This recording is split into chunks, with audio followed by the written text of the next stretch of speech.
Halo kawan-kawan, kembali bersama Arif di sini. Pada kesempatan ini saya ingin menjelaskan tentang apa itu hakikat dari 4C, bagaimana keterampilan 4C ini bisa berdampak terhadap kesuksesan siswa-siswa kita di masa yang akan datang.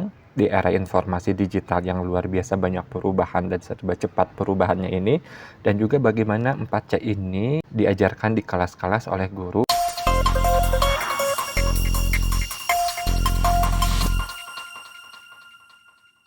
Di era di mana informasi begitu mudah didapatkan, pengetahuan saja tidak cukup. Dahulu kita pernah ada di sebuah era di mana orang yang memiliki pengetahuan banyak itu dianggap sebagai orang yang hebat atau istimewa. Kita pernah dulu merasa bangga jika memiliki buku ensiklopedia yang tebal-tebal itu. Tapi sekarang ini, orang-orang yang memiliki banyak pengetahuan itu sudah banyak.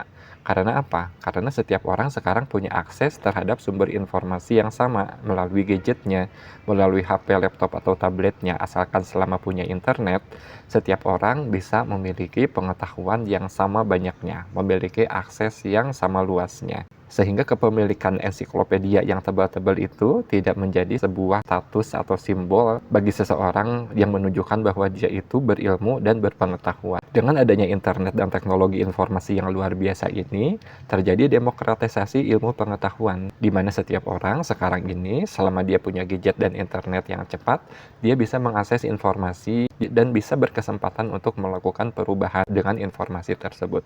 Oleh karena itu, zaman sekarang bukan zaman di mana kita itu ketika mengajar siswa-siswa diarahkan agar siswa mengetahui sebanyak mungkin pengetahuan. Ketika guru-guru kita dahulu banyak ceramah, banyak mengajarkan kita untuk membaca dan menyalin buku, memang tujuannya itu adalah untuk memenuhi kepala kita dengan sebanyak mungkin informasi. Karena apa? Zaman dulu informasi itu langka. Sumber informasi itu hanya guru dan buku. Oleh karena itu, wajar jika guru-guru kita menggunakan metode ceramah. Tapi ketika zaman sudah berubah, ketika informasi itu begitu mudah diakses, maka kepemilikan ilmu itu bukan menjadi sesuatu yang dijadikan tujuan utama. Guru tidak lagi cukup hanya dengan mendeliver ilmu, mengirimkan ilmu, tapi guru harus membentuk siswa dengan karakter-karakter tertentu. Nah, karakter yang sering kita dengar adalah berpikir kritis atau critical thinking. Jadi jika siswa dahulu itu cukup diberi ilmu, siswa sekarang itu tidak cukup, karena anggap saja mereka sudah memiliki sebagian ilmu melalui interaksi gadget mereka sehari-hari. Kemudian bekal yang mereka perlu miliki, penting untuk mereka miliki dengan ilmu tersebut adalah kemampuan untuk berpikir kritis. Ini adalah C pertama di dalam rangkaian 4C yang akan kita bahas. Berpikir kritis ini merupakan bagian dari kemampuan untuk mengolah informasi. Jadi setelah mendapatkan informasi dari buku kah, dari guru kah, dari internet kah, dari AI kah, maka siswa perlu memiliki keterampilan bagaimana informasi tersebut diolah. Disinilah kemudian berpikir kritis memiliki peranan penting. Dengan berpikir kritis, misalnya siswa itu kemudian akan mengolah informasi tersebut, memilah-milahnya, lalu menyajikan informasi tersebut kembali dengan cara-cara yang kreatif, atau menggunakan informasi itu untuk menghasilkan sebuah produk yang bisa memberi solusi atas permasalahan kehidupan sehari-hari, atau mereka melakukan sebuah aktivitas-aktivitas yang didorong oleh informasi yang mereka miliki. Berpikir kritis itu sendiri secara maknawi, pemiliknya harus memiliki kemampuan untuk menganalisis informasi, memilah-milah informasi, memecah-mecah informasi,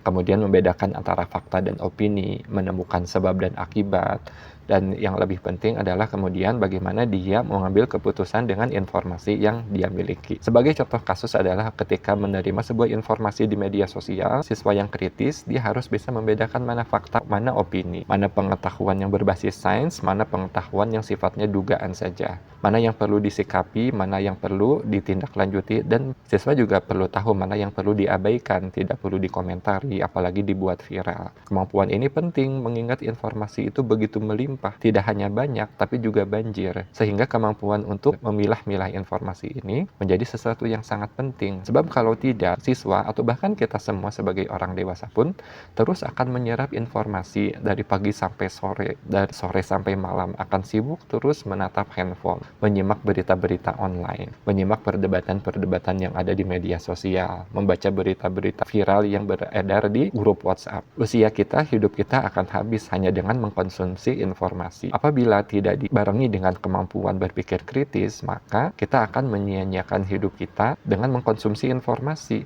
Oleh karena itu, memiliki kemampuan berpikir kritis menjadi sebuah kemampuan yang sangat penting di era banjir informasi sekarang ini. Sekali lagi, karena orang yang memiliki informasi itu bukan berarti orang pintar, orang hebat. Begitu banyak informasi yang banjir, justru bisa membuat seseorang itu seperti orang yang bodoh, malah menjadi seseorang yang lumpuh, tidak bisa berbuat apa-apa. Bisa jadi orang itu punya kesibukan terus scrolling mengikuti media sosial, sampai dia tidak produktif, tidak belajar, tidak bekerja, tidak memberikan solusi ke lingkungan sekitarnya. Jadi sampai sini bisa dipahami ya bagaimana informasi itu sekarang sudah menjadi barang murah, yang menjadi mahal itu adalah kemampuan untuk berpikir kritis. Contoh kontekstual dalam pembelajaran, kita bisa menerapkan berpikir kritis ini, misalnya ketika siswa diminta untuk mencari informasi tentang perubahan iklim, siswa melakukan googling, kemudian bertanya ke ChatGPT, siswa kemudian mencari informasi-informasi yang valid. Disitulah pertanyaan kritis bisa dikembangkan. Di sini peran guru datang. Guru mengarahkan siswa membuat pertanyaan-pertanyaan kritis. Misalnya, dari keadaan perubahan iklim ini, kira-kira apa penyebabnya? Apa yang perlu dilakukan? Kira-kira yang bisa melakukan antisipasi, melakukan tindakan ini ada di level apa? Individu memungkinkan tidak? Sekolah memungkinkan tidak? Apakah perubahan iklim ini hanya urusan negara? Hal seperti itu adalah pertanyaan-pertanyaan kritis yang tidak ada di buku, tidak ada di internet, tapi muncul dari diri siswa sendiri, tentu dengan bimbingan guru. Disinilah peran guru datang. Peran guru hadir dan tidak bisa digantikan oleh mesin, tidak bisa digantikan oleh artificial intelligence. Jadi siswa tetap mencari informasi, tapi kemudian dibimbing dengan pertanyaan-pertanyaan kritis yang merupakan buah dari kemampuannya berpikir kritis. Termasuk di dalam berpikir kritis itu, siswa melakukan pertanyaan kritis, apakah sumber yang saya dapatkan ini valid? Di manakah saya bisa menemukan sumber-sumber yang terpercaya? Di manakah saya bisa menemukan data-data primer, data-data sekunder, data-data dari para pakar. Hal-hal seperti itu akan membimbing siswa, baik sekarang maupun di masa yang akan datang, dan akan sangat menjadi bermanfaat ketika siswa hidup di dunia nyata. Oleh karena itu, menjadi tugas seorang guru untuk mengajarkan siswa berpikir kritis. Biasakan di dalam pembelajaran, anak-anak untuk berpikir kritis. Biasakan guru-guru menyampaikan pertanyaan-pertanyaan yang berpikir tingkat tinggi. Tidak hanya mendorong anak untuk menemukan definisi, menemukan fakta, tapi juga mendorong anak untuk berpikir secara mendalam. Misalnya pertanyaan-pertanyaan yang menghubungkan antara sebab akibat, menanyakan faktor-faktor yang mempengaruhi terhadap sebuah fenomena, menanyakan tentang apa yang terjadi jika ada skenario A, apa yang akan terjadi jika ada skenario B. Dalam kaitannya dengan pembelajaran mendalam, berpikir kritis itu artinya juga mencari informasi secara mendalam, tidak hanya di permukaan. Dan teman-teman masih ingat di dalam pembelajaran itu ada kegiatan mengaplikasi, merefleksi. Disitulah siswa berpikir kritis. Di aplikasi, siswa berpikir bagaimana menerapkan ilmu yang saya miliki di dunia nyata, dikaitkan dengan konteks tantangan yang ada di kehidupan mereka sehari-hari. Tanpa kemampuan berpikir kritis, yang dihafal siswa hanya definisi-definisi yang textbook, hanya rumus-rumus yang tidak ada maknanya di dunia nyata, hanya berisi konsep-konsep yang apabila dikaitkan dengan kehidupan sehari-hari, mereka belum tentu bisa menjawab.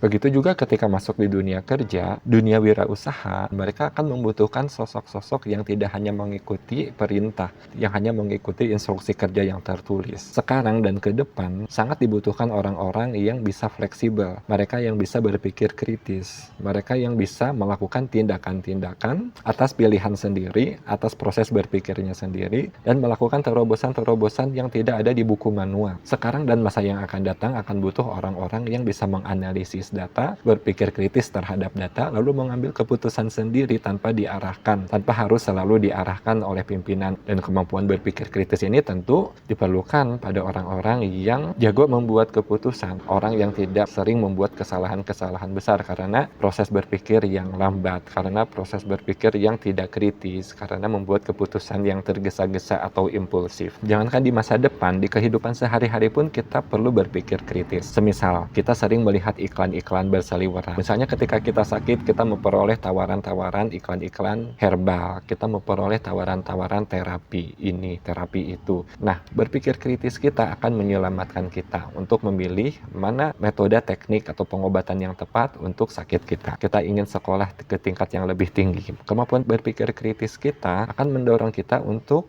menemukan jawaban-jawaban yang membantu kita mengambil keputusan yang tepat. Juga ketika kita banyak menerima informasi tentang dunia kerja, tentang segala hal yang bisa membuat emosi kita mungkin bergejolak, dengan berpikir kritis, kita bisa memilah-milah informasi informasi, mengambil informasi, atau mengabaikan informasi yang tidak bermanfaat untuk kita dan fokus pada informasi-informasi yang memberikan kontribusi atau kebaikan kepada diri kita dan lingkungan sekitar. Oleh karena itu, jangan merasa cukup dengan hanya menerima ilmu. Sebagai guru, jangan fokus kepada mentransfer pengetahuan saja, tapi guru harus berkontribusi untuk membangun karakter. Karakter apa? Salah satunya karakter berpikir kritis, kemampuan berpikir kritis.